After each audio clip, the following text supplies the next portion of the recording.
सरकारी नौकरी की जबरदस्त तैयारी के लिए हमारे चैनल को सब्सक्राइब कर लीजिए, साथ ही साथ बेल आइकन को प्रेस कर लीजिए और ऑल ऑप्शन पे टिक कर लीजिए, जिससे हमारी सारी वीडियो सबसे पहले आप तक पहुंचे बिल्कुल free. Good morning everyone, welcome to my YouTube channel competition expert Jha sir. आज का वीडियो काफ़ी इम्पोर्टेंट है और बहुत ही इंटरेस्टिंग होने वाला है। मैं आपसे दावा करता हूं कि आप आज तक फंडामेंटल राइट को, संविधान के जो मौलिक अधिकार हैं, इसको आप आज तक ऐसे नहीं पढ़े होंगे।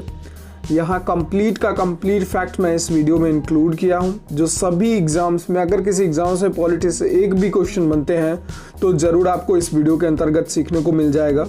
इसीलिए वीडियो को ध्यान से पूरे वीडियो को देखिएगा, आखिरी तक देखिएगा और नोट डाउन कर सकते हैं तो ज़रूर नोट डाउन कीजिएगा, नहीं तो वीडियो को रिपीट करके देखिएगा।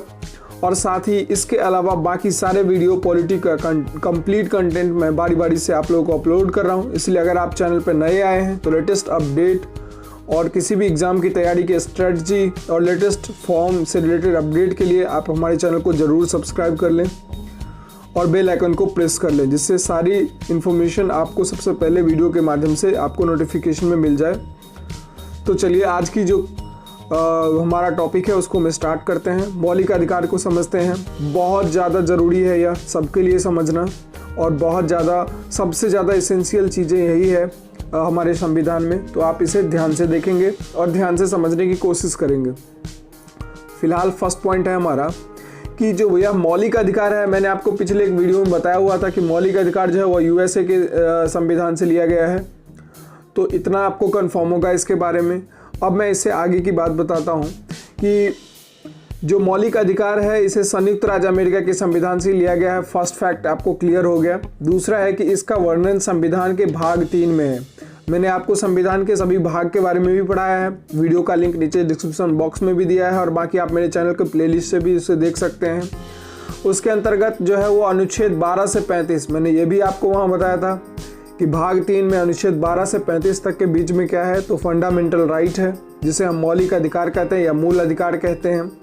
तो संविधान के भाग 3 को भारत का अधिकार पत्र अर्थात मैग्ना कार्टा भी कहा जाता है। यह चीज़ एग्जाम में आता है कि भारत का मैग्ना कार्टा जो है किस भाग को कहा जाता है, भाग 3 को। इसे मूल अधिकार का जन्मदाता भी कहा जाता है। इसमें मूल अधिकार ही भरे पड़े हैं, इसीलिए इसे मूल अधिकार का जन्मदाता भी कहा जाता है। भाग 3 को आप अच्छे से याद कर लेंगे। 3 से याद रखिएगा कि भाग 3 में आर्टिकल 12 से 35 तक है। और इसको आप ये कैसे याद रखेंगे कि आर्टिकल कितना से है, तो 3, भाग 3 जो है, देखिए आप आर्टिकल 12 जो है उसका जो डिजिट का सम है वह 3 बनता है। तो अर्थात आप ऐसे याद रख सकते हैं कि भाग 3 उसका अनुच्छेद कहाँ से, 12 से लेकर और 35 तक।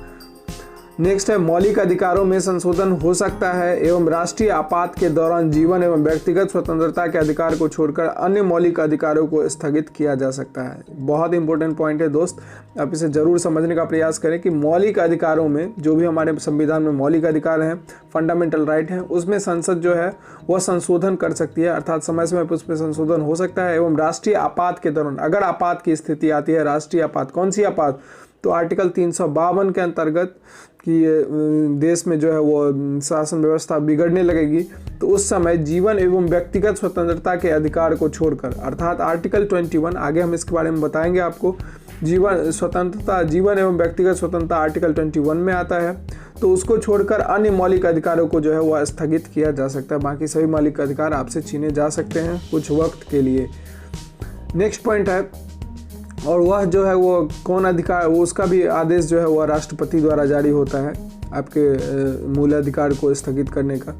नेक्स्ट पॉइंट है, इसे भी हम लोग अच्छे से जानते हैं, यह भी काफ़ी इम्पोर्टेंट पॉइंट है कि मूल अधिकार में 7 मौलिक अधिकार थे। जब संविधान बना था तो हमारा कुल मूल अधिकार कितना था, तो 7। आप इसे याद रखेंगे। अभी आप, होता क्या है कि अगर आप 7 आपको याद रहता है, आप एग्जाम में जाके सीधे 7 पे टिक कर देते हैं। लेकिन हुआ क्या था कि 44वें संविधान संशोधन 1978 ईस्वी में, अच्छा पॉइंट है ये, आप देखेंगे, 44वें संविधान संशोधन 1978 ईस्वी के द्वारा संपत्ति का अधिकार आर्टिकल 31 एवं 19 का क को मौलिक अधिकार की सूची से हटाकर इसे संविधान के अनुच्छेद 300 का 1 के अंतर्गत कानूनी अधिकार के रूप में रख दिया गया है। यह एग्जाम के लिए बहुत ज़रूरी पॉइंट है, इसे आप जरूर नोट डाउन करेंगे, नहीं तो आप इसे अपने दिमाग में पूरी तरह बिठा लें कि सबसे पहला क्वेश्चन बनता है कि 44वां संविधान संशोधन कब हुआ था, तो 1978 में।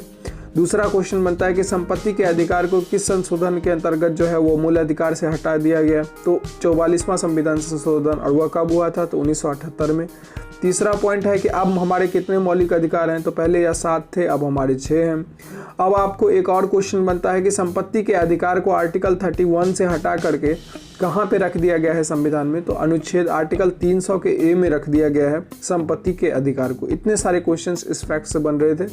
नेक्स्ट पॉइंट हम लोग देखते हैं कि 1931 ईस्वी में कराची अधिवेशन, जिसकी अध्यक्षता सरदार वल्लभ भाई पटेल ने की थी, इसमें कांग्रेस ने घोषणा पत्र में मूल अधिकारों की मांग की थी। मूल अधिकारों का प्रारूप जवाहरलाल नेहरू ने बनाया था।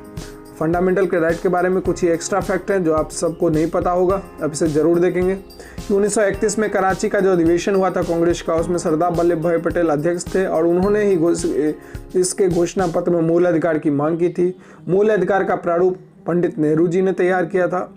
अब हम देखते हैं कि मूल अधिकार को अगर हम बांट के देखें तो कुल कितने तरह के मूल अधिकार हमको प्राप्त हैं। यह अच्छी से अपने समझ को डेवलप करने के लिए बहुत अच्छा पॉइंट है। आप इसे ज़रूर जो है स्क्रीनशॉट ले सकते हैं या फिर इसके बारे में अच्छे से देख सकते हैं, ध्यान दे सकते हैं। तो इधर देखिए, समता या समानता का जो अधिकार है, कुल जो फंडामेंटल कितने तरह के हैं उनको, वो उन सब चीज़ों को, ये अभी 6 तरह के हैं, तो वो 6 तरह के कौन कौन से हैं उनके बारे में मैं आपको बता रहा हूँ। तो समता या समानता का अधिकार यह आर्टिकल 14 से 18 के बीच में है। दूसरा है स्वतंत्रता का अधिकार, यह आर्टिकल 19 से लेकर 22 तक के बीच में है। तीसरा है शोषण के विरुद्ध अधिकार, यह आर्टिकल 23 से लेकर 24 के बीच में है। चौथा है धार्मिक स्वतंत्रता का अधिकार, यह आर्टिकल 25 से लेकर 28 के बीच में है। पांचवा है संस्कृति और शिक्षा संबंधी अधिकार, यह आर्टिकल 29 से 30 के बीच में है। और सबसे लास्ट और सबसे इम्पोर्टेंट है मौलिक अधिकार में संवैधानिक उपचारों का अधिकार, जिसे भीमराव अम्बेडकर ने कहा है कि यह पूरे संविधान के लिए सबसे अच्छी चीज़ें हैं।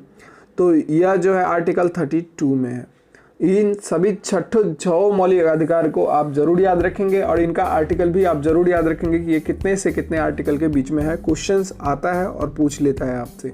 नेक्स्ट पॉइंट है, इसी के अंतर्गत हम पहले पॉइंट को देखते हैं कि समता या समानता के अधिकार। अब आर्टिकल 14 से लेकर 18 तक हम पढ़ते हैं कि संविधान में अनुच्छेद 14 से 18 के बीच में क्या सब लिखा गया है। तो सबसे पहले इसका मूल बात तो यह है कि समता या समानता का अधिकार, अर्थात इसके अंतर्गत जो बात की गई होगी वह समानता के बारे में ही की गई। और समानता किसमें, तो भारतीय जनता के बीच में, उनकी व्यवस्थाओं के बीच में। तो इनके बारे में जानते हैं। आर्टिकल 14 में लिखा गया है कि विधि के समक्ष समानता। आर्टिकल 14 के अंतर्गत लिखा गया है विधि के समक्ष समानता, अर्थात कानून के सामने सब बराबर होगा। इसका अर्थ यह है कि राज्य के सभी व्यक्तियों के लिए एक समान कानून बनाया जाएगा तथा उन पर एक समान लागू होगा। जी हाँ, आर्टिकल 14 अब आप लोगों को शायद क्लियर हो गया होगा और बहुत अच्छे से समझ लिए होंगे। अब आर्टिकल 15 को देखते हैं। आर्टिकल 15 के अंतर्गत धर्म, नस्ल, जाति, लिंग या जन्म स्थान के आधार पर भेदभाव का निषेध है, अर्थात आप इस आधार पर जो है किसी व्यक्ति में या व्यक्ति विशेष में भेदभाव नहीं कर सकते। यह आर्टिकल 15 में है। अर्थात राज्य के द्वारा धर्म, मूल वंश, जाति, लिंग एवं जन्म स्थान आदि के आधार पर नागरिकों के प्रति जीवन के किसी भी क्षेत्र में भेदभाव नहीं किया जा सकता। अर्थात आर्टिकल 14 विधि के समक्ष समानता, अर्थात सबके लिए समान कानून। आर्टिकल 15 कह रहा है कि धर्म, नस्ल, जाति इन सब के आधार पर आप किसी में भेदभाव नहीं करेंगे, तो यह भेदभाव हो गया। अब नेक्स्ट है आर्टिकल 16, ये भी इम्पोर्टेंट है, कई बार आता है। ये सब जितने भी आर्टिकल मैं आपको अभी बता रहा हूँ ये सब जरूरी हैं क्योंकि एग्जाम में आते ही आते हैं, इसलिए आप इन सबको कंठस्थ कर लें। आर्टिकल 16 के अंतर्गत कहा गया है कि लोक नियोजन के विषय में अवसर की समानता, अर्थात जो भी जॉब या वैकेंसी होगी या फिर किसी भी तरह का अवसर प्रदान किया जाएगा उसमें जो है वह समानता रखा जाएगा। जैसे राज्य के अधीन किसी पद का नियोजन या नियुक्ति से संबंधित विषयों में सभी नागरिकों के लिए अवसर की समानता होगी। अपवाद, अनुसूचित जाति, अनुसूचित जनजाति एवं पिछड़ा वर्ग, इनको आरक्षण मिलेगा, लेकिन बाकी सभी के लिए जो है वह समानता होगी। अर्थात अभी आप देखते होंगे वैकेंसी में जो है इन तीनों चीज़ों को जो है आरक्षण प्राप्त होता है, तो इसके अंतर्गत यह अपवाद है कि इन सब को जो है वो आगे बढ़ाने के लिए ये सब चीज़ें की जाती है कि वो लोग जो है एक स्टैंडर्ड लेवल को प्राप्त कर सके। नेक्स्ट है, ये तो आर्टिकल 16 का कंप्लीट हो गया आपको। इसमें जॉब या वैकेंसी इससे रिलेटेड समानता प्रदान की जाती है भारतीय नागरिक को। नेक्स्ट है आर्टिकल 17। आर्टिकल 17 कई बार एग्जाम में आता है क्योंकि यह अच्छा है, छोटा पॉइंट है। तो आर्टिकल 17 के अंतर्गत होता है छुआछूत का अंत, अर्थात अस्पृश्यता का अंत। आप इसे जरूर याद रखेंगे। अस्पृश्यता के उन्मूलन के लिए इसे दंडनीय अपराध घोषित किया गया है। नेक्स्ट पॉइंट है आर्टिकल 18 के अंतर्गत कहा गया है कि उपाधियों का अंत अर्थात सेना या विधा संबंधी सम्मान के सिवाय अन्य कोई भी उपाधि राज्य द्वारा प्रदान नहीं की जाएगी। जैसे सेना सबको जो उपाधि दी जाती है वीर चक्र ये वो दिस या फिर जो भी उनके नाम की उपाधि या टाइटल ये सब जो भी होती है ये सिर्फ जो है वो सेना या फिर विधा अर्थात जो है वो जिस भी प्रशासनिक या इस तरह की विधा में जो है वो वही उसमें वो पद या फिर वो उपाधियां दी जाएगी। भारत का कोई भी नागरिक किसी अन्य देश से बिना राष्ट्रपति की आज्ञा का कोई उपाधि स्वीकार नहीं कर सकता। अर्थात दूसरे देश से अगर कोई उपाधि मिल रही हो तो बिना राष्ट्रपति के परमिशन से आप उसे स्वीकार नहीं कर सकते। अर्थात उपाधियों का अंत अगर है तो आर्टिकल 18 के अंतर्गत। नेक्स्ट पॉइंट है कि भारत सरकार द्वारा रत्न, पद्म विभूषण, पद्म भूषण, पद्मश्री एवं सेना द्वारा परमवीर चक्र, महावीर चक्र, वीर चक्र आदि पुरस्कार आर्टिकल 18 के तहत ही दिए जाते हैं। जैसा मैंने आपको ऊपर बताया है कि सरकार द्वारा ही कुछ या तो सेना को या फिर जो है वो प्रशासन में या फिर जो महान विधा के हैं उन सबको जो है आर्टिकल 18 के अंतर्गत ही उपाधि प्रदान किया जाता है। बाकी इसके अलावा कोई उपाधि ग्रहण नहीं कर सकता है। नेक्स्ट पॉइंट है स्वतंत्रता का अधिकार। हम लोग अब दूसरे फंडामेंटल राइट को देखते हैं। पहला तो हमने देख लिया कि जो है समता या समानता का अधिकार। अब हम लोग दूसरा पॉइंट देखते हैं इसमें से कि स्वतंत्रता का अधिकार। तो स्वतंत्रता के अधिकार जो हम देखेंगे इसमें आप गौर करेंगे कि स्वतंत्रता का अधिकार जो है आर्टिकल 19 से शुरू होता है। और आर्टिकल 19 क्या कहता है हमारे संविधान का तो जानते हैं। आर्टिकल 19 कहता है कि मूल संविधान में 7 तरह की स्वतंत्रता का उल्लेख था। जब मूल संविधान बना था उसमें 7 तरह की स्वतंत्रता का उल्लेख था, लेकिन अब सिर्फ 6 है। अनुच्छेद 19 का F संपत्ति का अधिकार 44वां संविधान 1978 के द्वारा हटा दिया गया। मैंने यह बात बता चुका हूँ आपको। आगे कह रहा है कि 6 तरह की स्वतंत्रता का अधिकार वो क्या सब है तो उसको जानते हैं। 6 तरह की जो स्वतंत्रता का अधिकार है वह यह है कि आर्टिकल 19 का A कहता है कि बोलने की स्वतंत्रता होगी सबको। दूसरा कह रहा है आर्टिकल 19 का B कह रहा है कि शांतिपूर्वक बिना हथियारों के एकत्रित होने और सभा करने की स्वतंत्रता होगी भारतीय नागरिक को। तीसरी बात कि आर्टिकल 19 का C अर्थात संघ बनाने की, ग्रुप बनाने की स्वतंत्रता होगी। आर्टिकल 19 का D कह रहा है कि देश के किसी भी क्षेत्र में आवागमन की स्वतंत्रता होगी। आप कहीं भी देश के अंदर जा सकते हैं, आ सकते हैं।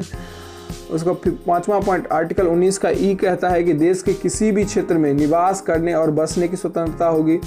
अपवाद जम्मू कश्मीर यह कुछ पहले समय तक था, लेकिन अब जब 370 को हटा दिया गया है तो जो है वो अब आप जम्मू कश्मीर में भी रह सकते हैं। इसलिए इस पॉइंट को आप यहाँ पे कट कर देंगे। आप ये समझेंगे कि अब हम भारत में कहीं भी जो है वह घर बसा सकते हैं, रह सकते हैं, निवास कर सकते हैं। नेक्स्ट है जो 19 का G है, उसके अंतर्गत कोई भी व्यापार एवं जीविका चलाने की स्वतंत्रता है। आप कोई भी व्यापार एवं जीविका देश के अंतर्गत कर सकते हैं। तो यह 19 के अंतर्गत में जो है वह 19 के अंतर जो है वो कुल 7 जो है वो अनुच्छेद थे। आर्टिकल 19 के अंतर्गत कुल 7 भाग थे, जिसमें से एक भाग खत्म कर दिया गया वो संपत्ति का अधिकार वाला। अब जो है इसमें 6 भाग हैं और उन 6 भागों को हमने देखा है आर्टिकल 19 के अंतर्गत। नेक्स्ट है कि प्रेस की स्वतंत्रता का वर्णन अनुच्छेद 19 का A में ही किया गया है। यह एग्जाम में कई बार आता है कि प्रेस की स्वतंत्रता का वर्णन किस आर्टिकल में, तो आर्टिकल 19 का A। और यह प्रेस की स्वतंत्रता जो है वह बोलने की स्वतंत्रता के अंतर्गत ही आ जाता है, उसको बोलने की फ्रीडम होती है। तो यह आर्टिकल आप जरूर याद रखेंगे, प्रेस वाला बात ये आप जरूर याद रखेंगे, बहुत इंपॉर्टेंट है। नेक्स्ट पॉइंट है कि आर्टिकल 20 क्या कहता है, तो आर्टिकल 20 हमारा कहता है कि अपराधों के लिए दोष सिद्धि के संबंध में संरक्षण, अर्थात कोई भी अपराध होता है उसके लिए दोष सिद्धि होता है तो उस समय आपको किस तरह का बचाव हो सकता है। इसके तहत 3 प्रकार की स्वतंत्रता का वर्णन है। आर्टिकल 20 के अंतर्गत 3 प्रकार का स्वतंत्रता है। कौन सा? तो पहला है किसी भी व्यक्ति को एक अपराध के लिए सिर्फ एक बार सजा मिलेगी। ऐसा नहीं है कि किसी ने एक अपराध किया उसको दिल्ली कोर्ट में भी सजा मिल जाएगी और पटना कोर्ट में भी सजा मिल जाएगी और फिर रांची कोर्ट में भी सजा मिल जाएगी। इस तरह से एक अपराध के लिए एक ही बार जो है एक व्यक्ति को सजा मिलेगी। नेक्स्ट पॉइंट है कि दूसरा पॉइंट है अपराध करने के समय जो कानून है उसी के तहत सजा मिलेगी, न कि पहले और बाद में बनने वाले कानून के तहत। जिस समय अपराध हुआ था उस समय जो कानून था उसी कानून के हिसाब से उसको सज़ा मिलेगी, न कि कानून के जो है वो पहले और बाद वाले कानून के हिसाब से। तीसरा पॉइंट कहता है कि किसी भी व्यक्ति को स्वयं के विरुद्ध न्यायालय में गवाही देने के लिए बाध्य नहीं किया जाएगा। ऐसा नहीं कि खुद को जो है वह कोर्ट में आदमी को कबूल करवा देता है फोर्स करके कि नहीं तुम स्वीकार करो, ऐसा जो है वो मना किया गया है हमारे संविधान में। अब आते हैं आर्टिकल 21। यह एग्जाम में कई बार पूछता है कि प्राण एवं दैहिक स्वतंत्रता का संरक्षण किस आर्टिकल में है, तो आप इसे जरूर कंठस्थ करेंगे। यह आर्टिकल 21 में है। अभी ऊपर मैंने इसके बारे में बताया भी था कि आर्टिकल 21 को जो है वह आपात की स्थिति में भी सरकार नहीं रोक सकती है, यह आपके पास हमेशा रहती है। और इसके अंतर्गत क्या कहा गया है, तो किसी भी व्यक्ति को विधि द्वारा स्थापित प्रक्रिया के अतिरिक्त उसके जीवन और वैयक्तिक स्वतंत्रता के अधिकार को वंचित नहीं किया जा सकता। अर्थात कानून द्वारा जो प्रक्रिया है सिर्फ उस प्रक्रिया से ही उसको जो है वो पनिश किया जा सकता है या उसके अधिकार को जो है कुछ समय तक सीमित किया जा सकता है। इसके अलावा उसके जीवन और व्यक्तिक स्वतंत्रता का अधिकार को वंचित नहीं किया जा सकता। नेक्स्ट पॉइंट है आर्टिकल 21 के बारे में, यह आप जरूर जानें। आर्टिकल 21 के तहत प्रत्येक सरकार का दायित्व बनता है कि वह अपने नागरिक को स्वस्थ एवं स्वच्छ पर्यावरण उपलब्ध करवाए। इसके लिए भारत सरकार ने संसद से राष्ट्रीय हरित न्यायाधिकरण अधिनियम 2010, आपसे पूछ सकता है हरित न्यायाधिकरण अधिनियम 2010 कब पारित हुआ, 2010 में। अक्टूबर 2010 में राष्ट्रीय हरित न्यायाधिकरण की स्थापना की गई। राष्ट्रीय हरित न्यायाधिकरण की मुख्य पीठ नई दिल्ली में है, जबकि 4 अन्य पीठें भोपाल, पुणे, कोलकाता और चेन्नई में है। राष्ट्रीय हरित न्यायाधिकरण देश में पर्यावरण से संबंधित मामलों के लिए उत्तरदायी है। तो 2 पॉइंट यहाँ से बन गया कि राष्ट्रीय हरित न्यायाधिकरण की स्थापना कब हुई, तो यह हुई थी अक्टूबर 2010 में। और राष्ट्रीय हरित न्यायाधिकरण देश में किस चीज़ को लेकर है, तो पर्यावरण से संबंधित मामलों के लिए उत्तरदायी है। अब नेक्स्ट पॉइंट देखते हैं। आर्टिकल 21 के अंतर्गत कुछ पार्ट्स बने हैं, उसको जानते हैं। आर्टिकल 21 का क्या कहता है कि 6 वर्ष से 14 वर्ष के आयु तक के समस्त बच्चों को ऐसे ढंग से जैसा कि राज्य विधि द्वारा अवधारित करे निःशुल्क तथा अनिवार्य शिक्षा उपलब्ध करेगा। अर्थात जो निःशुल्क शिक्षा दी जाती है क्लास 8 तक, आप देखे होंगे कि हमारे सारे स्कूल में मिडिल स्कूल तक जो है वो क्लासेस फ्री होती है, निःशुल्क शिक्षा होती है। तो यह आर्टिकल 21 के के अंतर्गत आता है। और यह कब हुआ था, तो यह जोड़ा गया था भारत के संविधान के 86वें संशोधन में। यह आप जरूर याद रखें, एग्जाम में कई बार आता है कि 86वें संशोधन अंतर्गत कब हुआ था। यह 86वां संशोधन तो 2002 में। और इसके अंतर्गत क्या किया गया था, तो 6 वर्ष से 14 वर्ष की आयु तक के बच्चों को निःशुल्क शिक्षा दी जाएगी। यह बात जो है निःशुल्क और अनिवार्य, उसको शिक्षा लेना अनिवार्य होगा, यह चीज़ बताई गई है।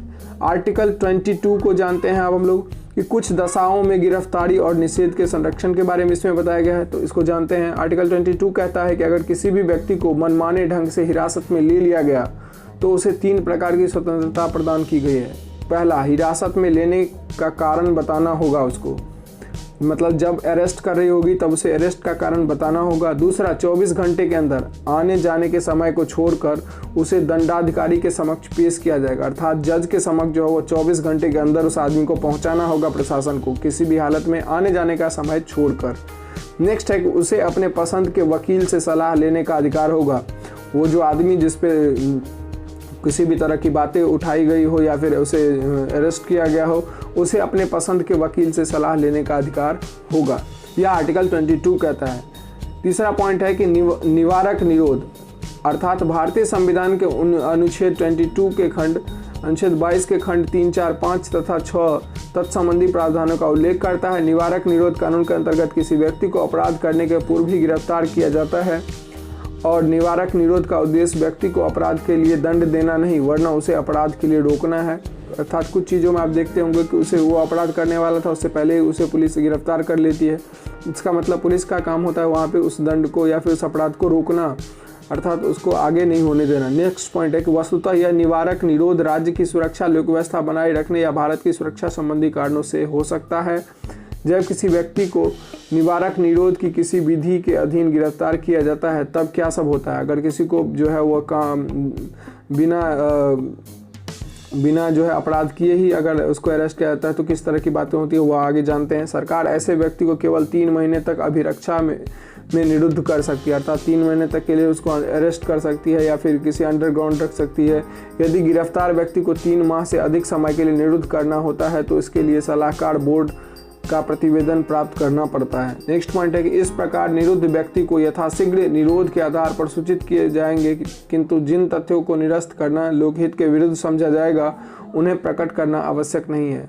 कुछ पॉइंट सीक्रेट रखे जाएंगे और कुछ पॉइंट जो उसके सामने रखी जाएंगी। नेक्स्ट पॉइंट है कि निरुद्ध व्यक्ति को निरोध आदेश के विरुद्ध अभ्यावेदन करने के लिए शीघ्रातिशीघ्र अवसर भी दिया जाना चाहिए। मतलब उस व्यक्ति को जिसे आप बिना बताए अरेस्ट किए हैं या फिर बिना जुर्म के अरेस्ट किए हैं और उस पर आशंका है, उसको भी आज आपको जो है वो उसके सामने वो सारी बातें अभ्यावेदन करने के लिए कि वो अपना अपील दायर कर सकता है, इसके लिए उसे मौका दिया जाना चाहिए। यह संविधान के आर्टिकल 22 में लिखा गया है। नेक्स्ट पॉइंट है कि निवारक निरोध से संबंधित अब तक बनाई गई जो गतिविधियां हैं उसके अंतर्गत कुछ पॉइंट्स को जानते हैं, क्योंकि यह पॉइंट कहीं ना कहीं एग्जाम में आता है और समझने की चीज़ है। हम अपने संविधान को बहुत अच्छे से समझे, ये सबसे बड़ी बात है। निवारक निरोध से संबंधित जो अब तक बनाया गया विधियां है उसके अंतर्गत है कि निवारक निरोध अधिनियम 1950 कहता है कि भारत की संसद में 26 जनवरी 1950 ईस्वी को पहला निवारक निरोधन अधिनियम पारित किया गया। इसका उद्देश्य राष्ट्र विरोधी तत्वों को भारत की प्रतिरक्षा का प्रतिकूल कार्य करने से रोकना था। 1 अप्रैल 1951 को समाप्त हो जाना था, किंतु समय समय पर इसका जीवन काल बढ़ाया जाता रहा। अंततः 31 दिसंबर 1971 को यह समाप्त हो गया।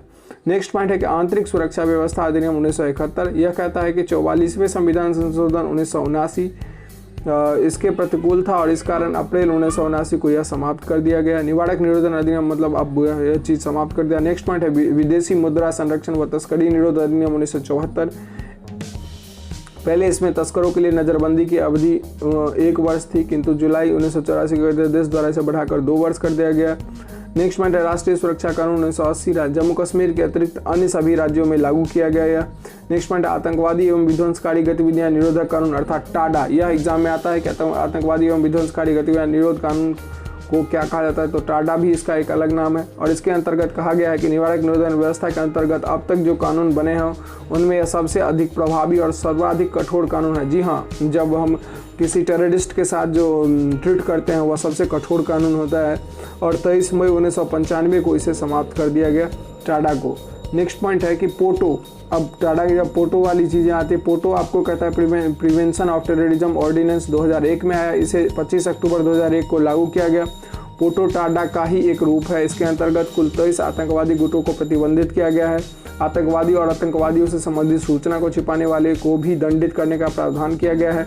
पुलिस शक के आधार पर किसी को भी गिरफ्तार कर सकती है, किंतु बिना आरोप पत्र के 3 माह से अधिक हिरासत में नहीं रख सकती है। पोटा के अंतर्गत गिरफ्तार व्यक्ति हाईकोर्ट या सुप्रीम कोर्ट में अपील कर सकता है। जो पोटा के अंतर्गत गिरफ्तार किया जाएगा उसको जो है वो अधिकार है कि वो हाईकोर्ट या सुप्रीम कोर्ट में जो है वह अपनी अपील कर सकता है। और नेक्स्ट पॉइंट है लेकिन यह अपील भी गिरफ्तारी के 3 माह बाद ही हो सकती है। पोटो 28 मार्च 2002 को अधिनियम बनाने के बाद पोटा हो गया। पोटो को अब नाम क्या दे दिया गया, पोटा। तो उसका मतलब क्या होता है, prevention of terrorism act. Next point है कि 21 सितंबर 2004 को इसको अध्यादेश के द्वारा समाप्त कर दिया गया। पोटा भी समाप्त कर दिया गया। अब मौलिक अधिकार के तीसरे पॉइंट को जानते हैं। जो हमारा तीसरा मौलिक अधिकार है वह क्या है, तो शोषण के विरुद्ध अधिकार। जी हाँ, यह भी एग्जाम के लिए बहुत जरूरी है, ध्यान से देखेंगे। तो इसके अंतर्गत आर्टिकल 23 से स्टार्ट होता है। तो आर्टिकल 23 क्या कहता है कि मानव के दुर्व्यापार और बलात् श्रम पर प्रतिषेध। मतलब जो मानव तस्करी होता था उस पर जो है वो यह प्रतिषेध लगाता है। यह इसके द्वारा किसी व्यक्ति की खरीद बिक्री, बेगारी तथा इसी प्रकार के अन्य जबरदस्ती लिया हुआ श्रम निषिद्ध ठहराया गया है, जिसका उल्लंघन विधि के अनुसार दंडनीय अपराध है। जरूरत पड़ने पर राष्ट्रीय सेवा करने के लिए बाध्य किया जा सकता है कि अगर जरूरत पड़ी तो फिर इसके अंतर्गत जो है वो काम करवाया जा सकता है राष्ट्र के हित के लिए। नेक्स्ट पॉइंट है आर्टिकल 14 जो है उसके अंतर्गत बताया गया है कि बालकों को नियोजन का प्रतिषेध, अर्थात 14 वर्ष से कम आयु वाले किसी बच्चे को कारखाने, खानों तथा अन्य किसी जोखिम भरे काम पर नियुक्ति नहीं किया जाएगा। यह आर्टिकल 24 में है। एग्जाम में इस बीते हुए कुछ सालों में बहुत बार भर के आया है कि बच्चों के लिए बाल श्रम जो निषेध वाली बातें हैं वह आर्टिकल कितना में है, तो आर्टिकल 24 में है। यह आप इसे जरूर कंठस्थ करेंगे। नेक्स्ट पॉइंट है, नेक्स्ट हमारा मौलिक अधिकार है चौथा, धार्मिक एवं स्वतंत्रता का अधिकार। अब हम इसको जानते हैं। तो धार्मिक एवं स्वतंत्रता का अधिकार आर्टिकल 25 से शुरू होता है। तो यह क्या कहता है धार्मिक एवं स्वतंत्रता का अधिकार, तो जानते हैं। आर्टिकल 25 कहता है कि अंतःकरण की और धर्म के आबाद रूप में मान्य आचरण और प्रचार करने की स्वतंत्रता होगी। किसी को भी, कोई भी व्यक्ति किसी भी धर्म को मान सकता है और उसका प्रचार प्रसार कर सकता है। यह आर्टिकल 25 कहता है कि धार्मिक स्वतंत्रता होगी। अब जानते हैं आर्टिकल 26 को। तो आर्टिकल 26 कहता है कि धार्मिक कार्यों के प्रबंध की स्वतंत्रता होगी, अर्थात व्यक्ति को अपने धर्म के लिए संस्थाओं की स्थापना करने व पोषण करने, विधि सम्मत संपत्ति के अर्जन करने, स्वामित्व एवं प्रशासन के अधिकार होंगे। अर्थात वो अपने धर्म को फलने फूलने के लिए या फिर उसका प्रचार करने के लिए या उसका संवर्धन करने के लिए उसको जो है पूरी स्वतंत्रता होगी। उसके लिए जो है वो धन जुटा सकता है या फिर बहुत सारी चीज़ों का व्यवस्था कर सकता है, इसके लिए उसकी संपन्न जो है स्वतंत्रता होगी। अब आर्टिकल 27 को जानते हैं। आर्टिकल 27 कहता है कि राज्य किसी भी व्यक्ति को ऐसे कर देने के लिए बाध्य नहीं कर सकता है जिसको आय किसी विशेष धर्म अथवा धार्मिक संप्रदाय की उन्नति या पोषण में व्यय करने के लिए विशेष रूप से निश्चित कर दी गई है। अर्थात जो है जो सरकार है वह किसी भी व्यक्ति को ऐसे कर देने के लिए बाध्य नहीं कर सकता है जिसकी आय किसी विशेष धर्म अथवा धार्मिक संप्रदाय की उन्नति या पोषण में व्यय करने के लिए विशेष रूप से निश्चित की गई। अर्थात जो धार्मिक चीज़ों के लिए जो पैसे आएंगे उस पर टैक्स फ्री होगा। ये चीज़ें आर्टिकल 27 में बताई गई है। नेक्स्ट चीज़ें हैं आर्टिकल 28, अर्थात राज्य विधि से पूर्णतः पोषित किसी शिक्षा संस्था में कोई धार्मिक शिक्षा नहीं दी जाएगी। ऐसे शिक्षण संस्थान अपने विद्यार्थियों को किसी धार्मिक अनुष्ठान में भाग लेने या किसी धर्मोपदेश को बलात् सुनने हेतु बाध्य नहीं कर सकते। कहने का यह मतलब है आर्टिकल 28 कहता है कि राज्य सरकार अर्थात जो है देश या फिर जो हमारा कानून है वह जो है विधि से पूर्णतः पोषित है। किसी जिस जो कानून तैयार जो भी स्कूल या फिर कॉलेज या शिक्षा का कोई भी केंद्र चलेगा उसके अंतर्गत कोई धार्मिक शिक्षा नहीं दी जाएगी, कोई खास धर्म की धार्मिक शिक्षा नहीं दी जाएगी। ऐसे शिक्षण संस्थान विद्यार्थियों को किसी धार्मिक अनुष्ठान में भाग लेने के लिए या किसी धर्मोपदेश को जबरदस्ती सुनने के लिए बाध्य नहीं कर सकते हैं। अब आता है 5वां मौलिक अधिकार। यह भी बहुत इंपॉर्टेंट है, इसे आप ध्यान से देखेंगे। तो 5वां मौलिक अधिकार है संस्कृति एवं शिक्षा संबंधी अधिकार। इसके अंतर्गत क्या सब बताया गया है तो उसे ध्यान से देख लें। तो संस्कृति एवं शिक्षा संबंधी अधिकार जो हमारा 5वां मौलिक अधिकार है इसके अंतर्गत आर्टिकल 21 से शुरू होता है, 29 से शुरू होता है। तो आर्टिकल 29 क्या है तो अल्पसंख्यक वर्गों के हितों की संरक्षण। यह एग्जाम में कई बार आता है कि अल्पसंख्यक वर्गों के हितों की संरक्षण किस आर्टिकल में है तो आर्टिकल 29 में है। और यह क्या कहता है तो जानते हैं आर्टिकल 29 क्या कहता है। तो कोई भी अल्पसंख्यक वर्ग अपनी भाषा, लिपि और संस्कृति को सुरक्षित रख सकता है और केवल भाषा, जाति, धर्म और संस्कृति के आधार पर उसे किसी भी सरकारी शैक्षिक संस्था में प्रवेश से नहीं रोका जाएगा। कहने का यह मतलब है अल्पसंख्यक का मतलब होता है जिनकी जनसंख्या कम है, जिनकी आबादी कम है देश में दूसरे आबादी की तुलना में, तो वह जो है अपनी भाषा, लिपि और संस्कृति को सुरक्षित रख सकते हैं। उनको ये इस बात की स्वतंत्रता है। केवल भाषा, जाति, धर्म और संस्कृति के आधार पर उनमें सरकारी शैक्षिक संस्था में किसी भी तरह से एंट्रेंस में उनके साथ भेदभाव नहीं किया जाएगा। नेक्स्ट पॉइंट है कि वर्तमान में 6 समुदाय जो हमारे अल्पसंख्यक समुदाय हैं वह है मुस्लिम, पारसी, ईसाई, सिख, बौद्ध और जैन को अल्पसंख्यक वर्ग का दर्जा प्रदान किया गया है। अल्पसंख्यक समुदाय के विकास को समुचित आधार प्रदान करने के लिए 2005 में तत्कालीन केंद्र सरकार के द्वारा प्रधानमंत्री का 15 सूत्रीय कार्यक्रम प्रारंभ किया गया था। अब अगला जानते हैं आर्टिकल 30 को। आर्टिकल 30 कहता है कि शिक्षण संस्थाओं की स्थापना और प्रशासन करने का अल्पसंख्यक वर्गों को अधिकार होगा। अर्थात कोई भी अल्पसंख्यक वर्ग अपनी पसंद का शैक्षणिक संस्था चला सकता है। जैसे मदरसा चलते हैं तो यह उनको फ्रीडम है कि वो अपनी जो है वह शैक्षणिक संस्था चला सकते हैं और सरकार उसे अनुदान देने में किसी भी तरह का भेदभाव नहीं करेगी, सरकार उसको अनुदान भी देगी। नेक्स्ट कहता है संविधान का जो हमारा अगला मौलिक अधिकार है वह है संवैधानिक उपचारों का अधिकार। जी हाँ, यह सबसे ज़्यादा महत्वपूर्ण है क्वेश्चन एग्जाम के लिए। और ये पॉइंट अगला पॉइंट जो मैं आपको बताने वाला हूँ इसको आप जरूर नोट डाउन करेंगे, बहुत इंपॉर्टेंट है कि संवैधानिक उपचारों के अधिकार को डॉक्टर भीमराव अंबेडकर ने संविधान की आत्मा कहा है। ये जो हमारा मौलिक अधिकार है इसे डॉक्टर अंबेडकर जी ने क्या कहा है तो संविधान की आत्मा कहा है। किसको तो संवैधानिक उपचार के अधिकार को।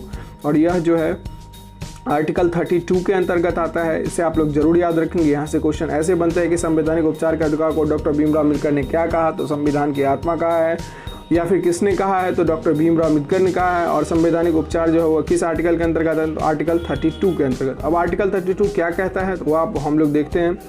आर्टिकल 32 कहता है कि इसके अंतर्गत मौलिक अधिकारों को प्रवर्तित कराने के लिए समुचित कार्रवाई द्वारा उच्चतम न्यायालय में आवेदन करने का अधिकार प्रदान किया गया है। आपको अगर किसी भी तरह की अगर मौलिक अधिकार का हनन होता है या किसी तरह की बातें होती है तो आप जो है सुप्रीम कोर्ट में सीधे जो है वो अपील कर सकते हैं। इस संदर्भ में सर्वोच्च न्यायालय को 5 तरह के रिट जारी करने की शक्ति प्रदान की गई। और अगर किसी का मौलिक अधिकार हनन होता है या छीना जाता है तो इसके संबंध में कोर्ट के पास जो है वह सुप्रीम कोर्ट के पास 5 तरह का रिट निकालने की शक्ति प्रदान की गई है। और यह रिट एग्जाम में आप देखते ही होंगे, अगर आप किसी भी एग्जाम दिए होंगे या फिर कहीं आप किसी बुक को पढ़े होंगे, तो यह 5 तरह के रिट में से एक ना एक रिट आता है। आइए हम इस रिट को जानते हैं अच्छे से। जो 5 तरह की रिट्स जो सुप्रीम कोर्ट को दी गई है वह इसलिए दी गई है कि किसी व्यक्ति को अगर मौलिक अधिकार, किसी व्यक्ति के मौलिक अधिकार जो मैंने ऊपर आपको बताया, उन सब मौलिक अधिकार में हनन होता है किसी तरह से, या कोई उसको जबरदस्ती करके उस मौलिक अधिकार को छीनना चाहता है, तो उसके लिए सुप्रीम कोर्ट उस व्यक्ति के खिलाफ जो है वह 5 तरह का रिट जारी कर सकता है। कौन कौन सा रिट? तो एक है बंदी प्रत्यक्षीकरण, जिसको बोलते हैं हैबियस कॉर्पस। दूसरा है परमादेश, मैंडमस इंग्लिश में इसको बोलते हैं। तीसरा है प्रतिषेध लेख, जिसको प्रोहिबिशन कहते हैं। चौथा है उत्प्रेषण, जिसको सर्टियोरेडी कहते हैं। 5वां है अधिकार परीक्षा, जिसको कोवारंटो कहते हैं। अभी जो है यह 5 पॉइंट आप अच्छे इसके नाम हैं और ये बहुत ही इंपॉर्टेंट है, इसके बारे में आगे एक्सप्लेन कर रहा हूँ, तो आप इसका स्क्रीनशॉट जरूर ले लें क्योंकि ये रिवीजन का है, क्योंकि आप इसके नाम भूल सकते हैं और इसके बारे में अच्छे से जानते हैं। तो बंदी प्रत्यक्षीकरण जो है वह क्या कहता है? हेबियस कॉर्पस इसको इंग्लिश में कहते हैं। तो कई बार एग्जाम में हिंदी में भी आपको हेबियस कॉर्पस लिख के दे देता है, तो इसीलिए आप इसको हिंदी इंग्लिश दोनों में नाम याद रखेंगे। और इसके बारे में क्या कहता है? तो पहला है हमारा बंदी प्रत्यक्षीकरण। इसके बारे में कहता है संविधान कि यह उस व्यक्ति की प्रार्थना पर जारी किया जा सकता है जो यह समझता है कि उसे अवैध रूप से बंदी बना लिया गया है। इसके द्वारा न्यायालय बंदीकरण करने वाली अधिकारी को आदेश देता है कि वह बंदी बनाए गए व्यक्ति को निश्चित स्थान और निश्चित समय के अंदर उपस्थित करे, जिससे न्यायालय बंदी बनाए जाने के कारणों पर विचार कर सके। अर्थात पुलिस जो है वह ज़्यादा देर तक नहीं रख सकती है जिसे अरेस्ट करती है, और उसे कोर्ट जो है इसके अंतर्गत आदेश देता है कि उसे जल्दी से जल्दी कोर्ट के सामने पेश किया जाए, और जिससे कि कोर्ट इस पे सही फैसला कर सके। नेक्स्ट पॉइंट है कि परमादेश। यह परमादेश के अनुसार इसमें कहा गया है कि परमादेश का लेख उस समय जारी किया जाता है जब कोई पदाधिकारी अपने सार्वजनिक कर्तव्य का निर्वाह नहीं करता है। इस प्रकार के आज्ञा पत्र के आधार पर पदाधिकारी को उसके कर्तव्य का पालन करने का आदेश जारी किया जाता है। अर्थात किसी भी संस्था या फिर किसी भी सरकारी इंस्टीट्यूट में या फिर किसी भी सरकारी ऑफिस में जब कोई ऑफिसर जो है वो काम करना या फिर इन सब चीज़ों में टालम टोल करता है, तो कोर्ट के द्वारा यह आदेश जारी किया जाता है वो अपना कर्तव्य का पालन करे। नेक्स्ट पॉइंट है कि प्रतिषेध लेख। यह आज्ञा पत्र सर्वोच्च न्यायालय तथा उच्च न्यायालयों द्वारा निम्न न्यायालयों व अर्ध न्यायिक न्यायाधिकरणों को जारी करते हुए आदेश दिया जाता है कि इस मामले में अपने यहाँ कार्रवाई न करे, क्योंकि यह मामला उनके अधिकार क्षेत्र के बाहर है। अर्थात जब कोई हाईकोर्ट किसी ऐसे मामले में जो है वो फैसला करने लगता है जो उसके अधिकार क्षेत्र से बाहर है, तो सुप्रीम कोर्ट गया अधिकार प्राप्त है कि वह प्रतिषेध लेख के तहत जो है उसको जो है वार्निंग कर सकता है।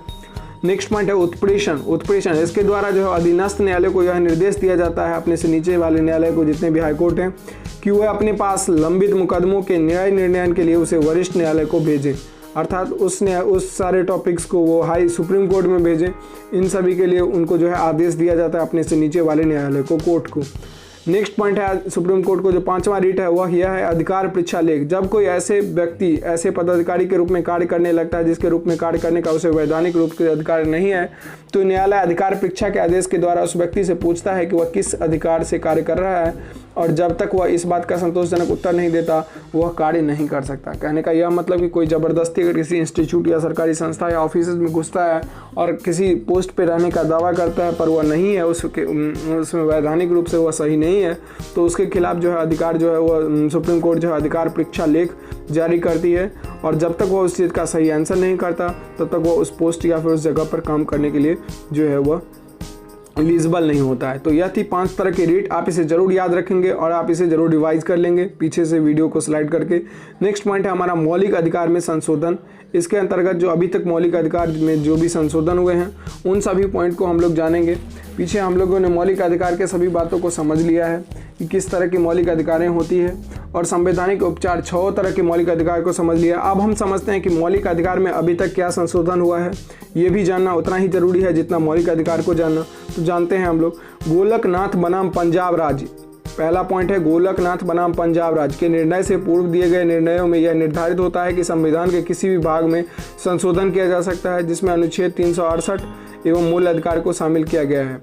368 जो है वह संवैधानिक उपचार का अधिकार है, अर्थात संशोधन के बारे में है, और जो है यह इसमें भी बदलाव हो सकता है और मूल अधिकार में भी बदलाव हो सकता है। यह पॉइंट यह बात को क्लियर करता है। नेक्स्ट पॉइंट है कि सर्वोच्च न्यायालय ने गोलकनाथ बनाम पंजाब राज्यवाद के निर्णय में अनुच्छेद 368 में निर्धारित प्रक्रिया के माध्यम से मूल अधिकारों में संशोधन पर रोक लगा दी है, अर्थात संसद मूल अधिकारों में संशोधन नहीं कर सकती। अब मूल अधिकार में जो है कोई बदलाव नहीं हो सकता। यह गोलकनाथ बनाम पंजाब में जो राज्यवाद हुआ था उसके बीच में यह फैसला निकल के आया कि संसद जो है मूल अधिकारों में संशोधन नहीं कर सकती है। नेक्स्ट पॉइंट है कि 24वें संविधान संशोधन 1971 द्वारा आर्टिकल 13 और 368 में संशोधन किया गया तथा यह निर्धारित किया गया कि आर्टिकल 368 में दी गई प्रक्रिया द्वारा मूल अधिकारों में संशोधन किया जा सकता है। फिर जो अगला केस बना उसमें यह निकल के आया कि मूल अधिकार में संशोधन किया जा सकता है। उसके बाद आता है चौथा पॉइंट, केशवानंद भारती बनाम केरल राज्यवाद।